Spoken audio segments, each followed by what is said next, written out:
I'm Aaron Greenblatt from Turbo. We're building parallelized execution for Geth, and this enables Geth-based blockchains to have the benefits of parallel execution and high throughput. So let's get started. All right, so as we look at the parallel EVM space, there's really three barriers when you try to make Ethereum run in parallel. The first one, of course, is that Ethereum is designed for sequential execution, and also how data is stored in Ethereum using Merkle tries. And the Merkle tries lead to a lot of random I/O, which I think I just heard Keone talking about. So let's talk about these in a bit more detail. I want you to think about each transaction on Ethereum. I want you to think about it as a state transition function. So you have a state of the chain before the transaction and a new state afterwards. And to get there, the transaction executes some code. Now, the minute you run transactions in parallel, the question is, okay, so now I have two new versions of the world because I have two transactions executing at the same time. And this is a classic database concurrency problem, and there's been many years of research and very good approaches on how to deal with this. So the thing about Ethereum, though, is that we store data not in a standard format that you'd have in a database, but instead we have a Merkle trie. And you can see here in the picture, you have the data blocks on the bottom, and then you're hashing up to the top of the tree. Now, ultimately, you still have to store this in the computer somehow, and people use key value stores for this. So for example, LevelDB is a key value store. Typically, the keys are the hashes of the data, and the values are the blocks that you have down at the bottom. So if you think about a sequential read down your data from L1 to L2 to L3, if this were just an array, then this would be very efficient coming from disk. You'd pull 4 kilobyte pages off your SSD, and things would move along quite nicely. But because this is in a key value database, you're actually now doing random lookups through these hashes, and it's tremendously inefficient. And so this is the key scaling issue when you try to parallelize execution on Ethereum. This leads to a parallel EVM design space that really is about state storage. And the first option you have is just to replace the Merkle trie, build your own database. And Keone was just talking about his efforts to do this. And I think it's a solid engineering approach that Monad is taking. But the cost of it is you're not Ethereum anymore. And so you've lost that TVL that's locked up in all of the Ethereum validators. So this is a valid approach. Solana's done it. I think Monad can do it too. But if you want to stay within the Ethereum ecosystem, then you need to do something different. So the next set of approaches is doing some sort of optimizations around Merkle tries. And internally, we've got a name for this. We call it MMF, okay? So Magic Memory Fairy. It's like the Tooth Fairy, okay? So, you get all of the benefits that you could ever name.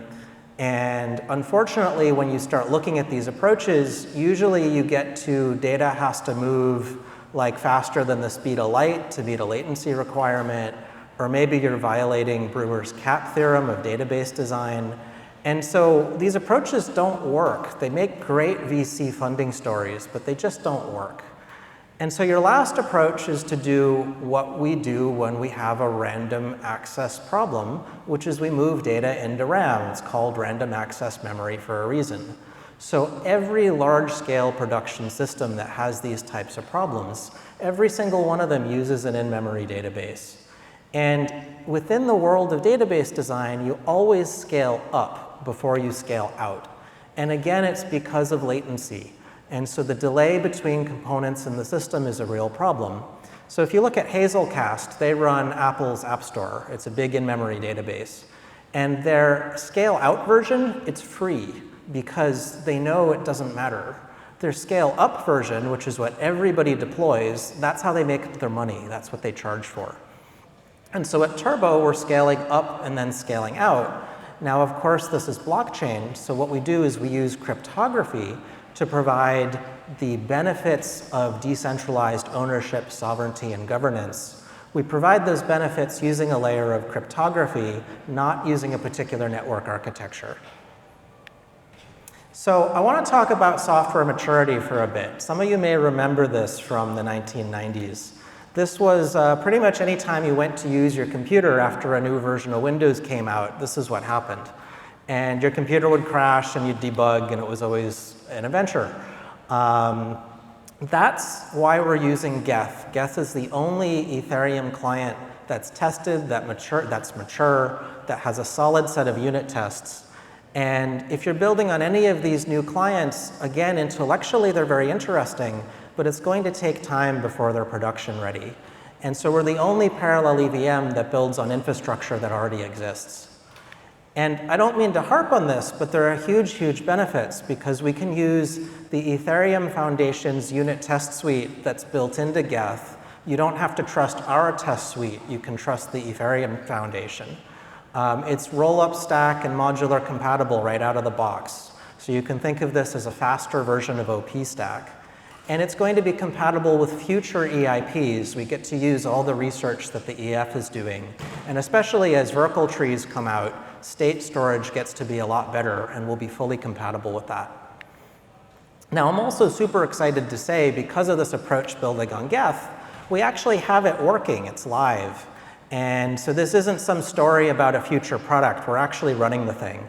So let me show you a demo, and then this will be coming to RASes very soon. Today, I'm going to show you a demonstration of Turbo Protocol. Turbo is the world's first Geth-based parallel EVM. On my screen, I have 3 windows. The top window is running HTOP, so it'll show you the status of the CPU cores. In this case, they're on my laptop, which is a MacBook. In the middle window, we'll be executing code, adding transactions to a chain, causing the chain to then execute the transactions. And then the bottom window is a standard Python shell. We'll be using that to compute some performance metrics as we go through the demo. First, let's get a new chain started. So we type in start into our demo script, and that creates a new Genesis block and then adds some transactions to the chain. Next, we can add additional transactions to the chain, and these are basic token swaps, so you can expect fairly high performance as we go through the rest of the demo. So first, we'll try adding 10 blocks to the chain with 10 transactions each. Now you can see we've added those blocks to the chain, and for each block there's an elapsed time to add it to the chain. And you'll notice that that time actually varies quite a bit. We have very small blocks here. Now what's going on is that this computational workload is scheduled like any other computational workload on a computer, so this is not real-time scheduling. There are no latency guarantees. And in Linux, you have a real-time kernel when you do have specific latency requirements. So for example, when you're processing real-time digital audio, blockchains process transactions in blocks specifically so there isn't this latency requirement.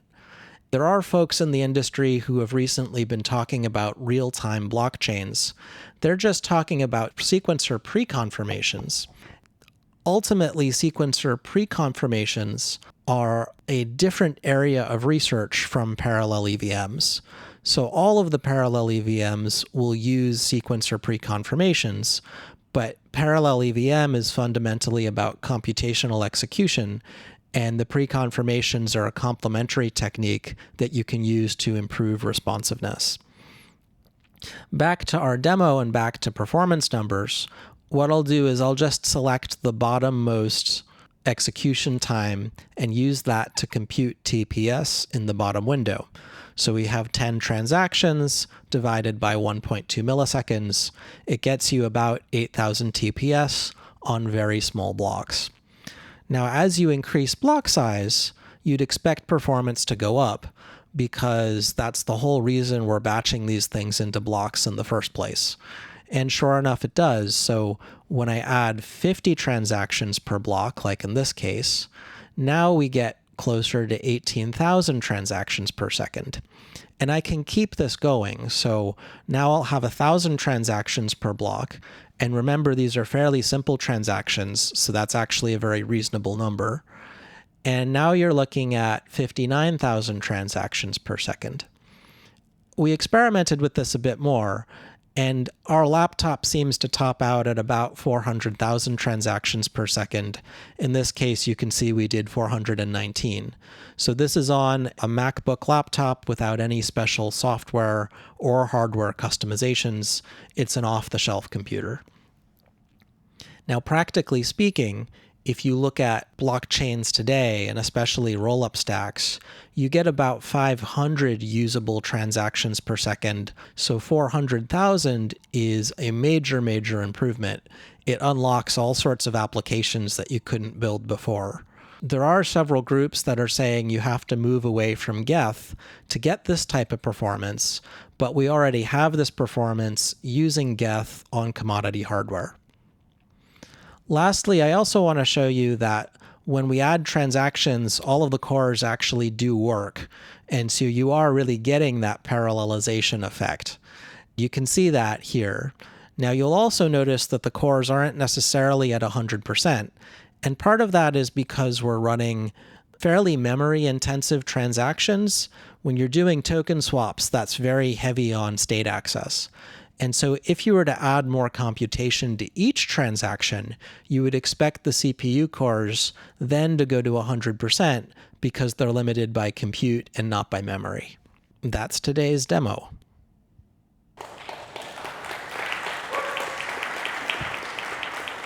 Thank you. So just to recap here, we're Turbo Protocol.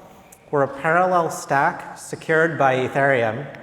We're getting 400,000 TPS today on a laptop, and we're built on Geth for interoperability and for reliability from day one. I'm here today. Our head of ecosystem, Barry, is in the back of the room at the camera today. We'd love to get in touch with you. We're hiring. We're onboarding launch partners. Barry's Telegram is up here. The other QR code goes to our website, and we hope you enjoy the rest of the conference.